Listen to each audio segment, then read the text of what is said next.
Hello friends, एक बार फिर से आप सभी का हमारे मल्टीटेक के यूट्यूब चैनल में बहुत बहुत स्वागत है। तो आज हम लेकर आए हैं आपके लिए एक नया टॉपिक जिसका नाम है फ़ैन मोटर सेक्शन। अब ये फ़ैन मोटर सेक्शन किस चीज़ का है, क्योंकि फ़ैन मोटर हमारे बहुत सारे पीसीबी में लगती है। जैसे एसी पीसीबी की बात करें तो एसी में भी हमारा फ़ैन मोटर लगता है, वो चाहे हम इंडोर की बात करें इंडोर में लगता है, आउटडोर की बात करें तो आउटडोर में भी लगता है। फिर अगर हम मोटर सेक्शन की बात करें तो हमारे फ्रिज में भी लगता है, वॉशिंग मशीन में भी लगता है, आपके माइक्रोवेव में भी लगता है। यानी कि हम अगर ये 4 कोर्सेज जान रहे हैं, AC, fridge, washing machine, microwave, तो इन सभी में फ़ैन मोटर सेक्शन लगा होता है। अब ये फ़ैन मोटर सेक्शन कौन कौन से होते हैं, हम अभी आज का जो सेक्शन हम लेकर आए हुए हैं आपके सामने, आज का जो टॉपिक है वो किस फ़ैन मोटर के सेक्शन के बारे में है। तो मैं आपको बता दूं कि आज का हमारा जो फ़ैन मोटर है वो फ्रिज पीसीबी के ऊपर है। यानी यहाँ पे आप देख सकते हैं, मैंने डायग्राम बनाया हुआ है और यहाँ पे लिखा हुआ है फ़ैन मोटर सेक्शन। अब ये फ़ैन मोटर सेक्शन हमारा है फ्रिज का, यानी ये हमारा जो है फ्रिज पीसीबी का है।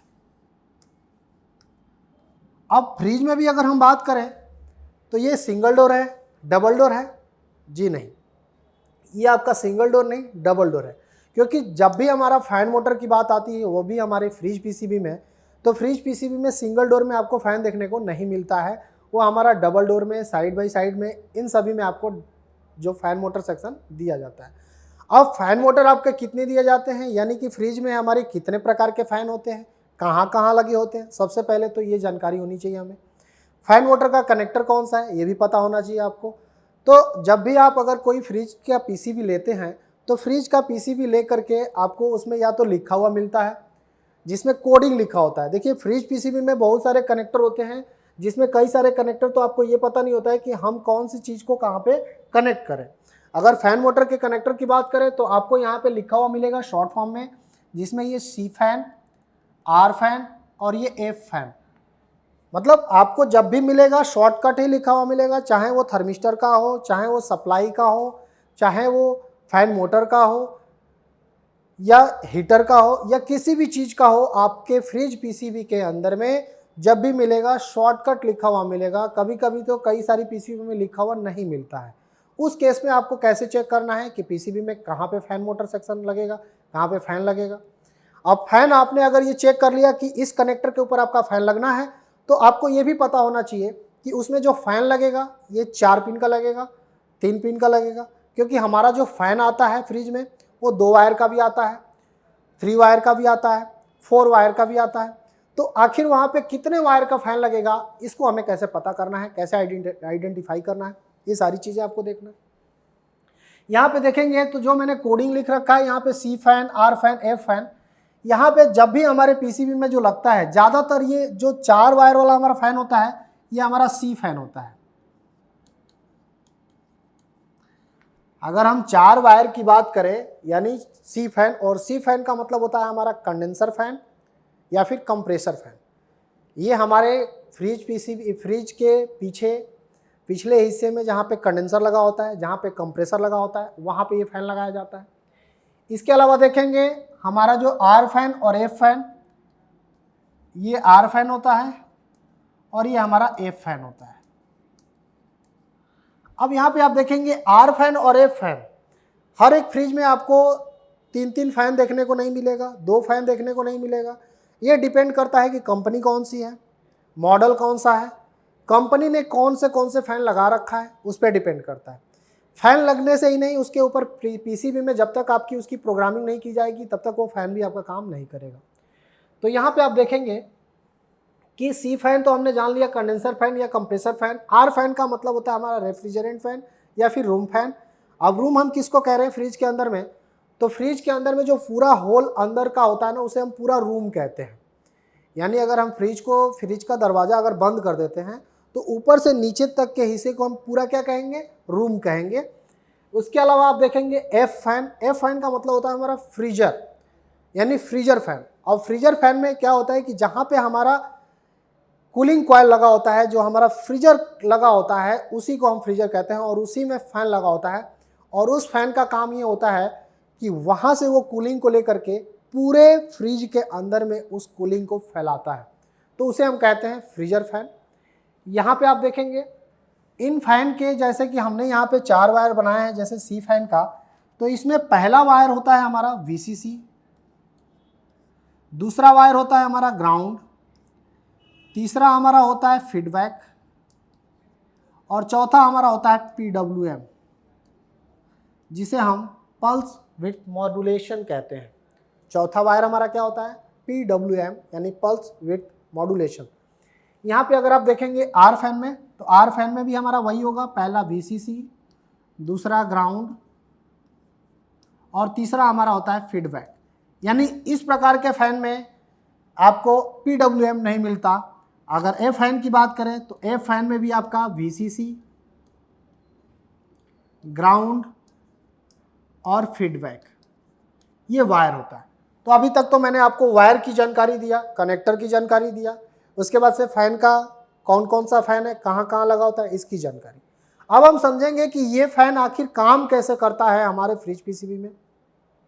यहाँ पे आप देखेंगे कि जो वीसीसी सप्लाई होती है, यहाँ पे एक डायरेक्ट हमारा एक ट्रांजिस्टर लगा हुआ आपको दिख रहा है और ये ट्रांजिस्टर हमारा पीएनपी ट्रांजिस्टर होता है।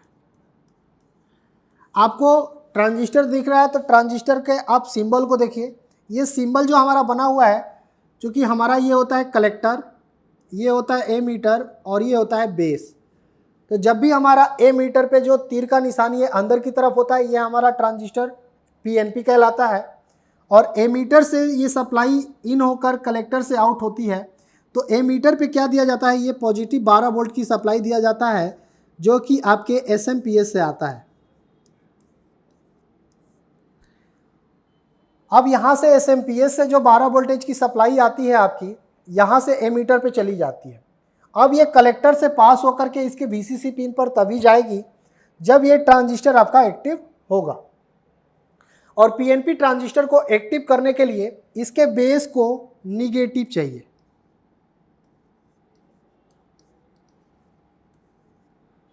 पीएनपी ट्रांजिस्टर को एक्टिव होने के लिए निगेटिव यानी कि हमारा इस पे ग्राउंड वोल्टेज चाहिए, 0 वोल्टेज चाहिए, तभी हमारा ये ट्रांजिस्टर एक्टिव होता है। यहाँ पे आप देखेंगे कि इसके लिए हमने यहाँ पे एक एनपीएन ट्रांजिस्टर लगाया है, जो कि सर्किट में आपको लगा हुआ मिलेगा। इस एनपीएन ट्रांजिस्टर के ऊपर आप देखेंगे कि ये अगर हमारा कलेक्टर और ये एमीटर और ये बेस होता है, तो इस प्रकार के ट्रांजिस्टर को पहचानने के लिए आपको क्या करना है? इस पे भी एमीटर पे लगा हुआ तीर का निशान देखना है। जिसके एमीटर पे तीर का निशान बाहर की तरफ लगा होता है वो हमारा ट्रांजिस्टर एनपीएन ट्रांजिस्टर कहलाता है। यानी इसके एमीटर को हमने ग्राउंड से अटैच कर दिया है, ये हमारा ग्राउंड है। तो इसके बेस पे जो सप्लाई चाहिए वो चाहिए हमारा पॉजिटिव। यहाँ पे देखेंगे कि इसके एमीटर से बेस के ऊपर एक रजिस्टर लगाया गया है, जिससे कि इसके बेस पे ऑलरेडी सप्लाई है। ये उस समय डिसेबल है, ये इनेबल नहीं है। इसको इनेबल करने के लिए यहाँ पे आप देखेंगे एक रजिस्टर लगा करके, चूंकि लो वैल्यू का रजिस्टर लगा दिया जाता है और यहाँ से ये एमसीयू से जोड़ दिया जाता है। अब एमसीयू की अगर हम बात करें तो एमसीयू पे भी आपको सप्लाई चाहिए, जो कि पॉजिटिव 5 वोल्ट की सप्लाई है। इसके अलावा इसको ग्राउंड चाहिए। इसके अलावा और भी रिक्वायरमेंट होती है जो कि एमसीयू को पूरा करना होता है। जैसा कि अगर आपने सप्लाई दे दिया, ग्राउंड दे दिया, तो आपको उसके क्रिस्टल चाहिए, क्योंकि जो आपका पीडब्ल्यूएम होता है, जो सिग्नल्स की बात आती है, वो सारा काम हमारा क्रिस्टल की वजह से होता है। तो जो रिक्वायरमेंट होती है वो क्रिस्टल की भी होती है, तो हमें क्रिस्टल भी देना होता है। क्रिस्टल ओके होना चाहिए, तभी हमारी पीसीबी काम करेगी। इसके अलावा ईप्रोम की भी होती है। तो ये सारी रिक्वायरमेंट हमें पूरी करनी होती है। यहाँ पे आप देखेंगे कि जब एमसीयू इसके बेस पर 1 से 5 वोल्ट का सिग्नल देता है, वैसे अगर हम इस ट्रांजिस्टर की बात करें तो एनपीएन ट्रांजिस्टर जो हमारा इनेबल होता है वो 0.7 वोल्ट से भी हो सकता है। लेकिन हम जैसे ही 1 से 5 वोल्ट की बात करें, यहाँ से एमसीयू देता है, तो ये ट्रांजिस्टर हमारा इनेबल होता है। और ये ट्रांजिस्टर जब इनेबल होता है तो ये जो हमारा ग्राउंड है, चूँकि एनपीएन ट्रांजिस्टर काम कैसे करता है? Collector to emitter. यानी जैसे ये ट्रांजिस्टर आपका एक्टिव होगा तो कलेक्टर से एमीटर की तरफ यहाँ से सप्लाई पास होगी आपकी। यानी यहाँ से ये सप्लाई ऐसे पास होगी, तो उस वक्त जब यहाँ से ये ऐसे पास होगा तो यहाँ का पिन ऑलरेडी ग्राउंड हो जाएगा, यानी 0 वोल्ट हो जाएगा। और 0 वोल्ट होते ही ये आपका पीएनपी ट्रांजिस्टर एक्टिव हो जाएगा। जैसे ही एक्टिव होगा, यहाँ से 12 वोल्ट की सप्लाई आपके वीसीसी पिन पर मिल जाएगी। यहाँ पे ये ग्राउंड ऑलरेडी दिया गया है। अब फैन मोटर आपका चलना चालू करेगा, लेकिन नहीं चलेगा, तब तक नहीं चलेगा जब तक इसके PWM पे पल्स नहीं मिलेगा। यानी अगर हमारा 4 वायर वाला अगर कोई फैन है जिसमें VCC, ग्राउंड, फीडबैक और PWM, उसके लिए आपको कम से कम 3 वायर पर सप्लाई देना पड़ेगा, तभी आपका फैन मोटर चलेगा। यानी पहला VCC, दूसरा ग्राउंड और तीसरा PWM। यानी जब तक आप पल्स विथ मॉड्यूलेशन यानी सिग्नल्स देते नहीं हैं तब तक आपका मोटर नहीं चलेगा। तो यहाँ पे आप देखेंगे कि ये जो पल्स विथ मॉड्यूलेशन है, यहाँ पे एक रजिस्टर लग करके ये हमारे MCU से जुड़ा होता है और इस MCU के द्वारा दिया जाने वाला सिग्नल्स जो कि यहाँ पे दोनों तरफ आप देखेंगे फीडबैक और PWM पे एक पुल अप रजिस्टर के द्वारा 5 वोल्ट का सप्लाई लगा दिया गया है। अब यहाँ पे इसी 5 वोल्ट की सप्लाई में ये MCU क्या करेगा, यहाँ पे पल्स जनरेट करेगा। यानी कि अगर ये 5 वोल्ट का सप्लाई है तो इस 5 वोल्ट में ऐसे MCU जनरेट करेगा पल्स। जैसे ही MCU यहाँ पे पल्स जनरेट करेगा आपका फैन मोटर चलने लगेगा, यानी पंखा चलने लगेगा। पंखा कुछ समय यानी फैन मोटर कुछ समय चलने के पश्चात अगर बंद होता है, यानी अगर ये जो फीडबैक है जो कि MCU के तरफ जा रहा है ये काम नहीं कर रहा है, उस वक्त हमें फीडबैक सेक्शन को चेक करना है। यानी फीडबैक पे भी आपको 5 वोल्टेज की सप्लाई मिलेगी। तो ये सप्लाई जो यहाँ पे पुल अप बन रही है, जब भी आपका फीडबैक चलने लगेगा तो ये सप्लाई 2.5, 3 वोल्ट, 3.2, 3.5 के आसपास आपको देखने को मिलेगी जब आपका फैन मोटर चलने लगेगा। तो इस प्रकार से ये MCU को फीडबैक देता है जब आपका मोटर चलना चालू करता है। यहाँ पे देखेंगे यानी हमारा C फैन इस प्रकार से काम करता है कि जो VCC सप्लाई है, NPN ट्रांजिस्टर, NPN से PNP, PNP से हमारा पास होता है, उसके थ्रू ग्राउंड और हमारा PWM जो है MCU उसे सिग्नल देता है तो मोटर हमारा चलना चालू कर देता है। इसके अलावा अगर हम बात करें R फैन और F फैन की, तो हमारा जो R फैन और F फैन होता है इनकी डिजाइनिंग सेम होती है, इसलिए मैंने जो है सिर्फ एक ही का डिजाइन किया है F फैन का। तो F फैन भी किस प्रकार से काम करता है उसके बारे में समझेंगे। तो यहाँ पे देखेंगे थोड़ा सा बदलाव आपको देखने को मिलेगा इसमें और इसमें, यानी C फैन और F फैन में बहुत थोड़ा सा बदलाव मिलेगा। क्या मिलेगा, यहाँ पे आप देखेंगे कि यहाँ पे भी आपको एक ट्रांजिस्टर लगाया गया है जो कि PNP है, ये कलेक्टर, ये एमीटर और ये हमारा बेस। इसके ऊपर हमारा एमीटर के ऊपर पॉजिटिव 12 वोल्ट की सप्लाई दे दी गई है। ये हमारा NPN ट्रांजिस्टर है।